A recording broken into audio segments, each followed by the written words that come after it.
नमस्कार, नमो नारायण। आपके प्रश्नों में ये आता है कि भविष्य मालिका पर भी बनाएं, कल की अवतार कब होगा, कल की अवतार होगा तो कैसे, कहाँ, क्यों, और भविष्य मालिका में जो तथ्य हैं वो कितने सत्य हैं, कितना मानना चाहिए। एक बात मैं आपको बहुत स्पष्ट बता दूं कि स्वामी योग का आपके साथ ये वचन है कि हमने कभी भी किसी अंधविश्वास को प्रमोट नहीं किया है। मैं हमेशा कहता हूं साइंटिफिक अप्रोच के साथ चीज़ों को समझो, साइंटिफिक टेम्परामेंट के साथ उसको समझने का प्रयास करो और अपने बच्चों को भी समझाओ। हमारे हिंदू धर्म के गर्त में गिरने का कारण क्या रहा कि हमने अपने बच्चों की हुई जिज्ञासाओं का उत्तर नहीं दिया। जिज्ञासा होनी चाहिए और प्रश्न विनम्रता से होना चाहिए। भविष्य मालिका अपने आप में एक उप पुराण है। एक होते हैं पुराण, महापुराण और उप महापुराण। 18 पुराण हैं, इसको मान लिया, लेकिन भविष्य मालिका कोई पुराण नहीं है। पुराणों की कैटेगरी में उसको उप पुराण करके हम कर सकते हैं। कितने साल पुराना है? तो ये कोई बहुत ज्यादा नहीं, 15वीं शताब्दी के आसपास का है। तो लिखने वाले कौन है? अच्युतानंद दास जी। अच्युतानंद दास कौन है? उनके विषय में जब हम पढ़ते हैं तो एक सिद्ध संत हैं। चैतन्य महाप्रभु के पंच सखाओं में अच्युतानंद दास जी का जिक्र मिलता है। जैसे संत अच्युतानंद दास चैतन्य महाप्रभु के मित्र थे, यहां तक तो ठीक, लेकिन जो पंच सखा हैं वो कौन थे? तो उसमें अच्युतानंद दास हैं, अनंत दास जी हैं, जसवंत दास जी हैं, जगन्नाथ दास जी हैं, बलराम दास जी हैं। जिन्होंने भविष्य मालिका लिखी अच्युतानंद दास जी, उनको चारों युगों में बताया गया कि वो चारों युगों में थे। जैसे सतयुग में वो सप्त महर्षि में से महर्षि एक जो अवतार थे वो थे। त्रेता में वो नल थे। नल कौन? नल और नील, जिन्होंने राम सेतु बनाया था, उसमें वो नल बने थे और राम जी के साथ थे। द्वापर में वो भगवान कृष्ण के साथ सुदामा के स्वरूप में थे। और कलयुग में अच्युतानंद दास। अब या तो इस चीज को हमें श्रद्धा, हमारा जो धर्म है वो ज्यादा श्रद्धा और सबूरी के आधार पर है। तो श्रद्धा से अगर हम संतों के विषय में मान लेते हैं कि हाँ ये जो लिखा है वो सही है, क्योंकि 500 वर्ष पहले जो व्यक्ति आज वर्तमान में खुद को डिफेंड कर ही नहीं सकता, तो उसके विपरीत बोलना, विरुद्ध बोलना या उल्टा बोलना, ये धर्म हमें नहीं सिखाता है। और करोड़ों करोड़ों लोगों की श्रद्धा है भविष्य मालिका के ऊपर। और कई चीजें तो हो गई, जैसे भविष्य मालिका के अंदर आपने देखा कि जो चीजें ज्यादा मीडिया में आई, 16वीं शताब्दी का ये जो ग्रंथ है उसमें कई कि त्रिदेव के वस्त्र में आग लगेगी, वहां से कलयुग का प्रारंभ होगा। त्रिदेव का वस्त्र मतलब बलराम जी और भगवान कृष्ण। मैं जगन्नाथ जी की ही बात कर रहा हूँ, जगन्नाथ जी के ही तीर्थ में ये होने वाला था, जो हो चुका है। फिर होता क्या है, 19 मार्च 2020 पापनाशक एकादशी के दिन मंदिर के ध्वज में आग लग जाती है। ये भी भविष्य मालिका में एक निशानी बताई गई थी कि पहली त्रिदेव के वस्त्र में आग लगेगी, दूसरा ध्वज में आग लगेगी, तीसरा गुंबद पर गिद्ध वगैरह का बैठना होगा। ये नॉर्मली होता नहीं है, पर जुलाई 2020 में इसको भी देखा गया, फोटोग्राफी तक भी की गई और गुंबद पर गिद्ध का बैठना भी प्रमाणित हो गया। चौथी निशानी लिखी हुई थी कि मंदिर के ऊपर जो नील चक्र है वो झुक जाएगा। अब नील चक्र अपने आप तो झुकेगा नहीं, 500 वर्ष पहले किसी ने देख लिया, ऐसे थोड़ी होगा। अब होता यूं है कि जो समुद्री तूफान उठा था मई 2019 के अंदर, उस तूफान के अंदर वो नील चक्र पूरी तरह से झुक जाता है। और कहने वाले कहते हैं कि आज तक भी जो ओरिजिनल उनकी फिटिंग थी या ओरिजिनल अलाइनमेंट था वो सेम नहीं हो पाया। तो ये भी निशानी साबित हो गई। और मंदिर के गुंबद नीचे गिरेंगे। अब ये पिछले 150 सालों में कई 15-16 बार ऐसा हुआ है कि कुछ ईंटें, कुछ सामान गिरता है, पुरानी इमारत होती है तो उसमें से गिरता है।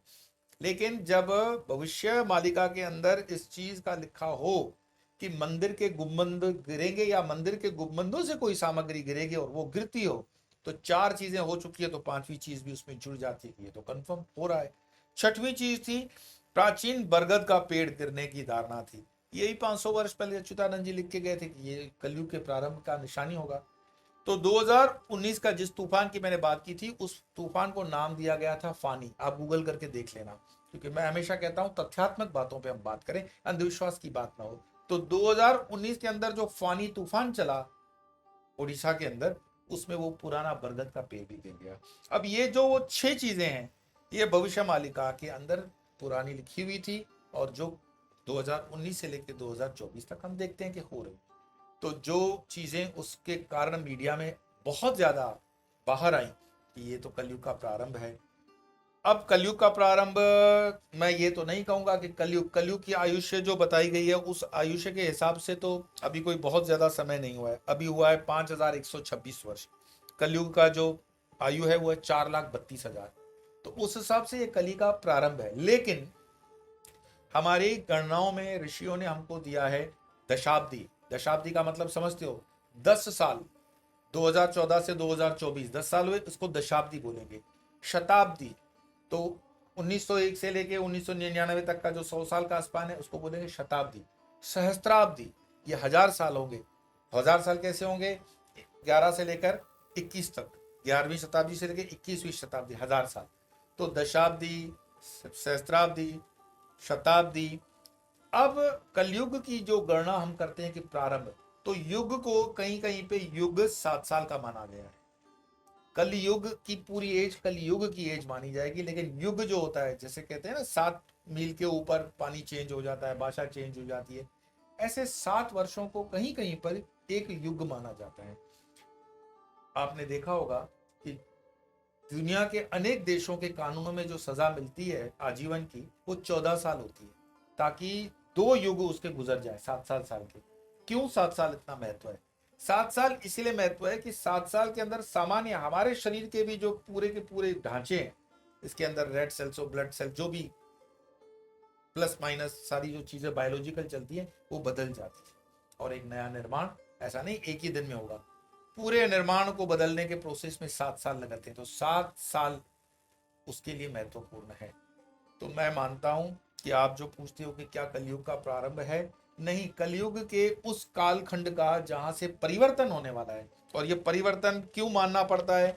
क्योंकि मैंने आपको तारीख बताई थी 20 अगस्त, अभी जो गई है पिछले 10-12 दिन पहले, 20 अगस्त 2024, मंगल का राशि परिवर्तन, शनि वाला जो परिवर्तन, वो विषय आप देख लीजिएगा।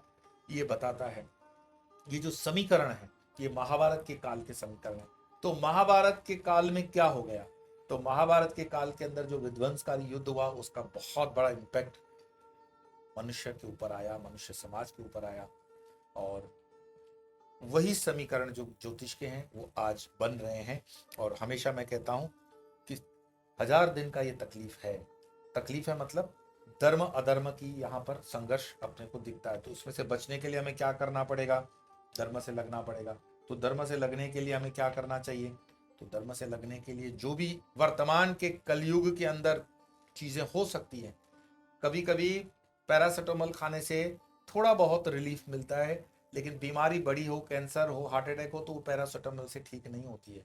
सारी साधनाएं, सारे मंत्र, सब कुछ अपने आप में सही है, लेकिन देश काल परिस्थिति और पात्र को ध्यान में रखकर, मानो सामने वाला आपके उग्र है तो आप हाथ जोड़ करके उससे बात नहीं कर सकते, वो उग्र है।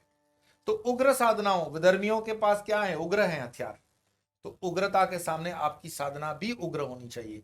तो मैं हमेशा कहता हूं कि कलयुग के अंदर 5 साधनाएं आपको डिफेंड करने में काम लगती हैं। उनकी साधना इस वर्तमान 1000 दिन के अंदर करनी चाहिए। कौन सी 5 साधनाएं? पंचमुखी हनुमान, भैरव जी, महाकाली जी, महाकाल शंकर जी, और तंत्रोक्त गणपति जी। मैं इस पर विशेष एक एपिसोड बनाऊंगा और शायद 2-3 दिन के अंदर वो भी रिलीज हो जाएगा। लेकिन आज हम जिसकी बात कर रहे हैं वो है भविष्य मालिका और कल की अवतार। इसी भविष्य मालिका के अंदर अच्युतानंद जी ने घोषणा की है कि कल की अवतार होगा। कल की अवतार होना भी चाहिए, क्योंकि कई पुराणों में इसका हमें उल्लेख मिलता है, चाहे वो स्कंद पुराण हो, वायु पुराण हो, और भी दूसरे प्रकाशन में इसका हमें उल्लेख मिलता है। लेकिन कल की पुराण भी क्या पुराणों के लिस्ट में हमको उसको मानते हैं? नहीं, कल की पुराण उप महापुराण है, फिर से मैं कहूँ। और बंगाल के अंदर इसका सृजन माना जाता है। और वैसे तो 18 पुराण है, 18 पुराणों में कल की पुराण नहीं आता है, ठीक है। वैसे 10वें अवतार हैं विष्णु जी के कल की। और कल की जब भी अवतार लेंगे तो 64 कलाओं से युक्त होंगे। राम जी की 12 कलाएं हैं, कृष्ण की 16 कलाएं हैं, और कल्कि की 64 कलाएं हैं। तो अगर इन कलाओं को ध्यान में रखोगे, 64 कलाओं को, तो क्या पर्सनैलिटी होगी। 64 कलाओं के विषय में आप गूगल करेंगे तो कलाओं में भी आपको दिखेगा कि कौन सी कलाएं होती हैं, सामान्य मनुष्य को कितनी मिलती हैं। तो 1 से 4, 4 से 6, 6 से 8 ऐसे कैटेगराइज किया हुआ है उसको। अब ये जो कल की अवतार होंगे तो इनके माता पिता होने चाहिए, तो पुराण उसमें माता पिता का नाम भी देता है। विष्णु यश नाम होगा पिता का और माता का नाम होगा सुमति। स्थान क्या होगा, तो स्थान भारत देश के अंदर तो जो प्रकाशन चलते हैं उसमें संबल कर दिया, लेकिन बुद्धिस्ट जितने प्रकाशन चलते हैं उसमें शंबाला कर दिया। शंबाला है या शांग्रीला है या संबल है, लेकिन ये स्थान का नाम इस तरह से रखा गया है। शिव भक्त रहेंगे कल की, ये भी लिखा हुआ है। क्योंकि विष्णु अवतार हैं, इसीलिए विष्णु अवतार मैं हमेशा बारंबार कहता हूं कि ब्रह्मा विष्णु महेश जो है उसको एनर्जीज के तरह में आप लेंगे। विष्णु और शिव एक दूसरे से अलग नहीं है, बट उसकी एनर्जी को कैसे हम यूज करते हैं या क्या उसकी पद्धति से हम उसको स्वीकार करते हैं, दैट मेक्स द डिफरेंस। तो शिव भक्त इसीलिए क्योंकि विष्णु तत्व से उनका अवतार है। शिव भक्ति नहीं करेंगे तो कंप्लीशन नहीं आएगा। और शिवलिंगम के अंदर ये तीनों आपको मिल जाते हैं, ब्रह्मा विष्णु और महेश। आपने मेरे और एपिसोड्स के अंदर इस चीज को देखा हुआ है। अब इसमें आता है एक बुद्ध धर्म के अंदर से कि कल की अवतार के अंदर बुद्ध धर्म में भी इनका कई उल्लेख आ जाता है, वो अपने तरह से करते हैं। जैन शास्त्रों को अगर आप पढ़ोगे तो उसमें तो कल की अवतार हो चुका है, होने वाला नहीं है, हो चुका है। लेकिन जो बुद्ध तंत्र के अंदर हमारे ही तंत्र विद्या से बुद्ध तंत्र का सरोकार बैठता है, तो उसमें एक साधना है काल चक्र तंत्र की साधना। काल चक्र तंत्र की साधना लगभग भारत के अंदर विलुप्त है और वो सिर्फ गुरु शिष्य परंपरा से ही अभी अवेलेबल है। अगर मुझे सुनकर के कोई फेसबुक पर या इंस्टाग्राम पर अपनी दुकान खोल दे और आप इसमें फंस जाते हो तो ये आपकी जवाबदारी बनती है, क्योंकि काल चक्र परंपरागत गुरु शिष्य से आता है। और मैंने जैसे आपको बताया कि आने वाले समय में 1 सितंबर से हमारी swamiyoupahar.com वेबसाइट चालू होगी और उसमें पूजा के पदार्थ वगैरह होगा। जो पूजाएं भी हम कंडक्ट करने वाले हैं, मंत्र दीक्षा वगैरह का शेड्यूल है, पूरे साल का कैलेंडर है, वो उस वेबसाइट पे है। तो ये काल चक्र पूजा भी जो है ये रोज नहीं हो सकती है, उसकी विशेष तिथियां होती है, विशेष उसकी तैयारियां होती है और साधन वगैरह उसमें ज्यादा लगते हैं। तो उसका विवरण भी वेबसाइट वगैरह पे दे दिया जाएगा। मैं उस पर एक स्पेशल एपिसोड बनाऊंगा कि काल चक्र की जो पूजा होती है वो क्या फायदा देती है और क्या कवर होता है। काल चक्र की पूजा जो चक्र है उसमें लगभग सारी पूजाएं हो जाती है, आपको दूसरी कोई पूजा करवाने की जरूरत नहीं पड़ती है। मैं आपको वो मैप पे भी दिखाऊंगा जब मैं सेपरेट एपिसोड बनाऊंगा। लेकिन आज तो हम बात कर रहे हैं कल की अवतार की और भविष्य मालिका की। कल की जो होंगे वो उतने 64 कलाओं से युक्त होंगे। तो याज्ञवल्क्य को वो अपना पुरोहित बनाएंगे और अस्त्र शस्त्र धारण करेंगे। देवदत्त नाम का घोड़ा उनके पास होगा, जो उनको, जिससे पुराण कहता है कि उनके पास अपना वाहन तो होना चाहिए, तो वो देवदत्त नाम का घोड़ा। लेकिन ये देवदत्त नाम का घोड़ा आपको लगता है कि इतने हजारों सालों बाद भी अगर अवतार होगा तो वो घोड़े पे होगा? नहीं, तो वो गरुड़ से मतलब उड़ता हुआ भी दिखाया गया है कि वो गरुड़ के अंश से भी होगा। ऐसा कई दूसरे पुस्तकों में भी हमें पढ़ने को मिलता है। और जैसे मैंने बताया कि स्कंद पुराण हो, वायु पुराण हो या दूसरे पुराण में भी कल की अवतार की बात है। हम भारतीय या हिंदू धर्म को मानने वाले क्यों हमेशा सोचते हैं कि हम संकट में हो तो कोई अवतार होगा जो हमें बचा लेगा? ये हमें निर्माल्य बनाता है। मैं आपको कहूं संकट आज है, 1000 दिन का है, 1000 दिन में कोई कल की आपको बचाने आए ना आए, आपको स्वयं से स्वयं की रक्षा करने के लिए कौन रोक सकता है? और हिंदू धर्म इतना निर्माल्य नहीं है। हमने बलि प्रथा को छोड़ भी दिया हो तो भी बलि में नारियल तो अभी भी चल रहा है, और ताजा नारियल जो काली को चढ़ता है उसको काटने के लिए आपको जो हथियार रखता है, उतने हथियार की भी आपने शिक्षा ले ली, बहुत है। लेकिन शस्त्र के बिना, शास्त्र के बिना सनातन पूरी तरह से जीरो है। तो याद रखना, आपके घर में शास्त्र, जिसको मैं भगवत गीता कहता हूं, और शस्त्र, शस्त्र जो मां के लिए पूजा में लगता है, नारियल की बलि देते हो ना, तो शस्त्र तो रखोगे कि नहीं रखोगे, क्या मुझे बोलना पड़ेगा? और ऐसा परमो धर्म, ये श्लोक अधूरा है और निर्माल्य करने वाला है। इसको 1000 दिन के लिए तो भूल जाओ। 1000 दिन अगर इस देश में, समाज में आपको कुछ योगदान भी देना है तो सुसज्ज रहिए, सजग रहिए, सावधान रहिए। कल्कि जब आएंगे तब आएंगे, हम कल्कि के साथ खड़े हो जाएंगे, चिंता मत करो। लेकिन कल्कि जब आएंगे तब की चिंता, स्वयं की रक्षा करने के लिए, ऐसा थोड़ी एक एक घर के लिए कल्कि आएगा। तो आप सजग रहो, सावधान रहो और धर्म के साथ रहो। मैं पुनः पुनः आपको कहता हूं कि जब तक आपके आंख कान खुले हैं, आपको कोई तकलीफ नहीं दे सकता, नहीं दे सकता, नहीं दे सकता। इस वीडियो को आगे फॉरवर्ड करने के लिए मैं निवेदन करूंगा, क्योंकि YouTube के कुछ कारणों से उनको दबा भी दिया जाता है हमारे क्रांतिकारी प्रवचनों को। तो आपके इस सहयोग की अपेक्षा के साथ आज इतना ही, फिर मिलेंगे, तब तक के लिए धन्यवाद।